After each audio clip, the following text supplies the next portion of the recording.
నమస్తే శ్రీ మాత్రే నమః శ్రీ గురుభ్యో నమః. శ్రీ విశ్వావసు నామ సంవత్సరం మనకి మొదలైంది కదా. అయితే ఏప్రిల్ నెల 2025 మాస ఫలితాలు ఎలా ఉండబోతున్నాయి అంటే, ఉగాది అయిపోయిన వెంటనే ప్రతి ఒక్కళ్ళకి ఉత్సాహంగా ఉంటుంది. అమ్మో, ఏప్రిల్ నెల వచ్చేసింది, మాకెలా ఉంటుంది, మాకెలా ఉంటుంది, కష్టాలు తీరిపోతాయా, సుఖాలు వస్తాయా, సంతోషాలు ఉంటాయా అని ప్రతి ఒక్కళ్ళు ఆతృతతో ఎదురు చూసే సమయం వచ్చేసింది. అయితే ఈ ఏప్రిల్ నెలలో మనము గ్రహస్థితులు ఎలా ఉండబోతున్నాయి, ఏ ఏ రాసులు ఎలా ఫలితాలు పొందుతారు, దీనితో పాటుగా ఏ గ్రహము ఏ ఇంటి నుంచి అంటే వాటి యొక్క స్వస్థానం నుంచి ఏ స్థానంలోకి పెడుతున్నాయి, ఏ ఇంట అంటే ఏ రాశిలో గ్రహ సంచారం చేస్తున్నాయి, ఇచ్చే ఫలితాలేంటి, ఏ సమయంలో మారుతున్నాయి అనే మొత్తము పరిశీలన ఇప్పుడు నేను మీ ముందు ఉంచబోతున్నాను. మీ ఉత్సాహం కూడా అర్థమైంది. అయితే ముందుగా గ్రహస్థితులు పరిశీలించినట్టయితే అన్ని రంగాల వాళ్ళకి అంటే మేషరాశిలో మనకి చాలా రంగాల వాళ్ళు ఉంటారు కదా. ఈ అన్ని రంగాల వాళ్ళకి శుభ ఫలితాలు, తర్వాత పరిహారాలు చెప్తాను. దీంతో పాటు విద్య, ఉద్యోగము, వ్యాపారము, వ్యవసాయము, ఆరోగ్యము, కుటుంబము, రాజకీయాలు, దేశ ఆర్థిక పరిస్థితి మీద సమగ్ర విశ్లేషణ ఇస్తాను. తర్వాత ఇవన్నీ ఇవ్వడంతో పాటు మీ సమస్యలకి పరిష్కారాలు కూడా వివరంగా చెప్తాను. అయితే ముందు ఏప్రిల్ నెలలో గ్రహస్థితి ఎలా ఉండబోతోంది అంటే కనుక, ముందుగా సూర్యుడు మీన రాశిలో ఏప్రిల్ 13 వరకు ఉంటాడు. ఆ తరువాత అంటే 14వ తారీఖు నుంచి మేషరాశిలోకి ప్రవేశం చేస్తున్నాడు. తర్వాత చంద్రుడు ఈ నెల మొత్తము రాశి చక్రంలోనే సంచారం చేస్తాడు. కుజుడు ఏప్రిల్ 4వ తారీఖున మేషరాశిలోకి మార్పు చెందుతాడు. తరువాత బుధుడు మేషరాశిలో ఏప్రిల్ 10 వరకు వక్రస్థితిలో ఉండి ఆ తరువాత వృద్ధి స్థితిని పొందుతాడు. గురుగ్రహము మేషరాశిలో శుభయోగాన్ని అందిస్తున్నాడు. శుక్రుడు మేషరాశిలో ఏప్రిల్ 19 వరకు ఉండి ఆ తరువాత వృషభంలోకి ప్రవేశిస్తాడు. శనీశ్వరుడు కుంభరాశిలో స్వగ్రహ స్థితిలో ఉండి దీర్ఘకాల ప్రభావాన్ని చూపిస్తున్నాడు. అయితే రాహు కేతువులు మీనంలోను కన్యా రాశుల్లోనూ వీరిద్దరూ కొనసాగుతూ ఉంటారు. అయితే ఈ కొనసాగడంలో ముఖ్యమైన ప్రభావాలు ఎలా ఉండబోతున్నాయి అంటే కనుక, కుజగ్రహం మేషరాశిలో ప్రవేశించడం వల్ల శక్తి, ఉత్సాహము, కొత్త అవకాశాలు వస్తాయి. ఇది మొదటి పాయింట్.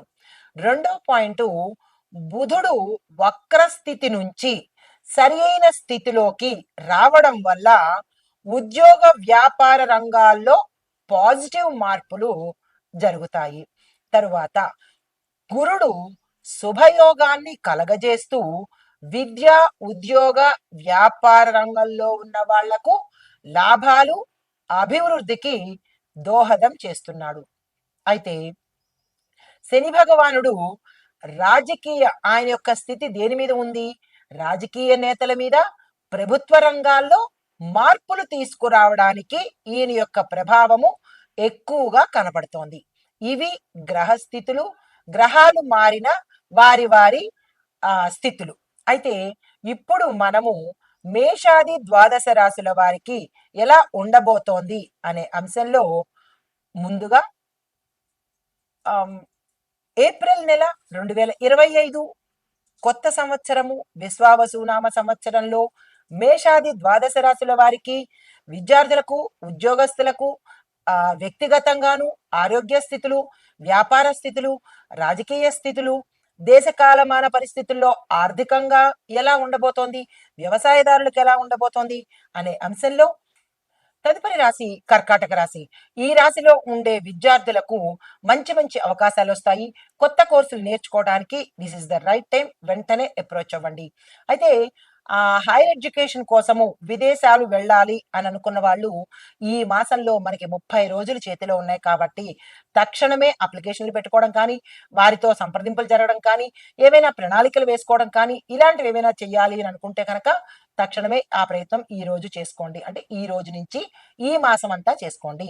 అయితే ఉద్యోగస్తులకి చూసుకున్నట్టయితే ఉద్యోగస్తులకు కొత్త బాధ్యతలు నెత్తి మీద పడే అవకాశము, ప్రభుత్వ ఉద్యోగస్తులకు మీ యొక్క ప్రయత్నాలలో మీరు ఏ ప్రయత్నం చేసినా సక్సెస్ సాధించే అవకాశం కనబడుతోంది. అయితే వ్యాపారస్తులకు చూసుకున్నట్టయితే స్టాక్ మార్కెట్, బిజినెస్ రంగాల్లో వాళ్లకు లాభదాయకమైన మార్పు చేర్పులు జరిగే అవకాశం కనబడుతోంది. పెట్టుబడులు చేయాలని అనుకుంటే కనుక జాగ్రత్తగా అడుగు ముందుకు వెయ్యండి. పెట్టుబడులు పెట్టండి. కానీ 1, 2 సార్లు యోచించి పెద్దల సలహా తీసుకొని, నిపుణుల సలహా తీసుకొని, మీ శ్రేయోభిలాషుల సలహా తీసుకొని పెట్టినట్టయితే కనుక నష్టాలు రాకుండా ఉండే అవకాశం ఉంది. ఈ సమయంలో పెట్టుబడి పెడితే ఉత్తరోత్తర విశేషమైన లాభాలు పొందుతారు. అయితే వ్యవసాయదారులు చూసుకున్నట్టయితే కనుక ఏ అంటే ఏ పంట పండించినా రైతులు అందరికీ కూడా మంచి లాభాలు, విస్తృత శ్రేణిలో లాభాలు వచ్చే అవకాశం ఉంది. రైతులు తక్షణమే ఆ పని చేయండి. కాకపోతే ఇక్కడ ఒక చిన్న చిక్కు, నీటికి సంబంధించినటువంటి ఇబ్బందులు తలెత్తుతున్నాయి. అది కూడా ప్రాంతాన్ని బట్టి కొంతమందికి నీటి కొరత తీరిపోతుంది. మరి కొంతమందికి ప్రాంతానికి బట్టి కూడా నీటి ఉంటుంది కాబట్టి ఎవరికైతే నీటి ఎద్దడి ఉందో వారు ముందస్తు చర్యగా జాగ్రత్తలు తీసుకోండి. అయితే ఆరోగ్యపరంగా చూసినట్టయితే చిన్ని చిన్ని సమస్యలు ఎదురయ్యే అవకాశం ఉంది. పెద్ద పెద్ద సమస్యలు అంటే కనుక మెదడుకు సంబంధించి, కంటికి సంబంధించినటువంటి తీవ్రతరమైన సమస్యలు, ఆపరేషన్స్ అవ్వడము ఇలాంటివి గోచరిస్తున్నాయి. జాగ్రత్తలు తీసుకోండి. కుటుంబ పరంగా చూసినట్టయితే చిన్న చిన్న వివాదాలు తల ఎత్తే అవకాశము, మరి కొంతమందికి అవి విపరీతమైన ధోరణికి వెళ్లే అవకాశము గోచరిస్తోంది. జాగ్రత్తలు తీసుకోండి. రాజకీయ పరంగా చూసినట్టయితే కనుక ప్రజాదరణ పెరుగుతుంది. కొత్త వ్యూహాలు ఏమైనా చెయ్యాలి అంటే కనుక తక్షణమే చేసుకోండి, సక్సెస్ సాధిస్తారు. దేశ పరిస్థితి చూసినట్టయితే బ్యాంకింగ్ రంగంలో స్థిరత్వం అనేది పెరిగే అవకాశం ఉంది. పరిశ్రమలు అభివృద్ధి చెందే అవకాశం ఉంది. ఇంకా శుభ ఫలితాలు చూసినట్టయితే విద్యార్థులకు శుభ ఫలితాలు, ఉద్యోగస్తులకు శుభ ఫలితాలు. ఇంకా మరి అశుభ ఫలితాలు ఎవరికయ్యా అంటే కుటుంబంలో విభేదాలు తలెత్తడము, అనారోగ్య పరిస్థితులు చాలా తీవ్రతరంగా ఉండబోతున్నాయి. అయితే మీకు చెప్పదగిన పరిహారము, ఈ మాసంలో వచ్చే ప్రతి సోమవారము శివ పూజ చేసుకోండి, శివాలయ దర్శనం చేసుకోండి. అయితే సాధ్యమైనంత వరకు మీరు తెలుపు రంగు వస్త్రధారణ చేసే ప్రయత్నం, ఏ పని మీద వెళ్ళినా కానీ మోస్ట్లీ మీరు ఎక్కువగా తెలుపునే ప్రిఫర్ చేసేటట్టయితే కనుక కొంత సానుకూలమైన ఫలితాలు పొందుతారు. నమస్తే.